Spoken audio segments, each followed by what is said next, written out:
গণপরিষদ নির্বাচন, নতুন সংবিধান, বিচার ও সংস্কারের দাবিতে অনড় জাতীয় নাগরিক পার্টি। এসব দাবি দাওয়াকে কেন্দ্র করে এবার দেশের রাজনীতিতে একটি নতুন মাত্রা যোগ করতে যাচ্ছে দলটি। সম্ভাবনা, রাজনৈতিক দলগুলোর সঙ্গে একটি জোট গঠনের উদ্যোগ নেওয়া হয়েছে দলটির নীতি নির্ধারক পর্যায় থেকে।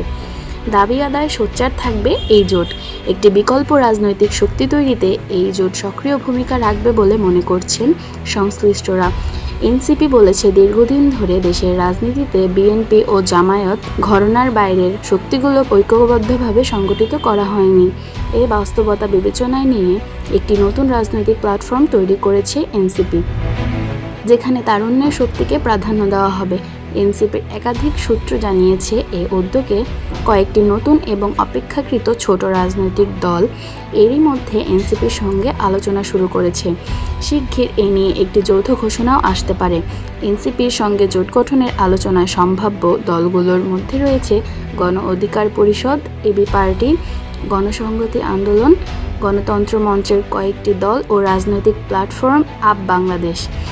এরই মধ্যে দলটির সঙ্গে একই চেতনার কিছু রাজনৈতিক দলের আলাপ আলোচনা হয়েছে।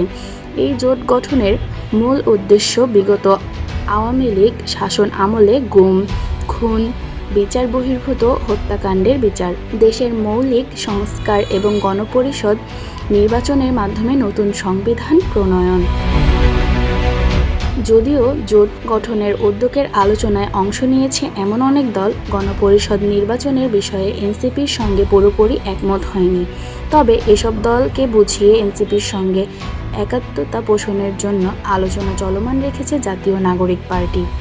এনসিপির যুগ্ম সচিব ফরিদুল হক বলেন, এখন এক ধরনের ইনফরমাল জোট হচ্ছে, অনানুষ্ঠানিকভাবে আলোচনা হচ্ছে, এগুলো একেবারে স্ট্রিক্ট নয়। এখন তো দেশে ফরমাল কোনো রাজনৈতিক জোট নেই।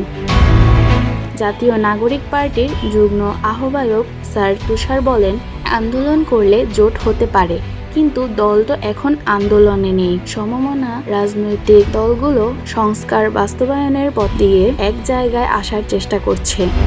নতুন জোট গঠনে গণ অধিকার পরিষদ, এবি পার্টি, গণসংহতি আন্দোলন ও গণতন্ত্র মঞ্চের মতো দলগুলোর সঙ্গে আলোচনা হওয়ার বিষয় স্বীকার করে তিনি বলেন, গণপরিষদ নির্বাচনের যৌক্তিকতা নিয়ে তাদের সঙ্গে কথা হচ্ছে, তাদের রাজি করানোর চেষ্টা চলছে বলেও জানান এনসিপির এই নেতা।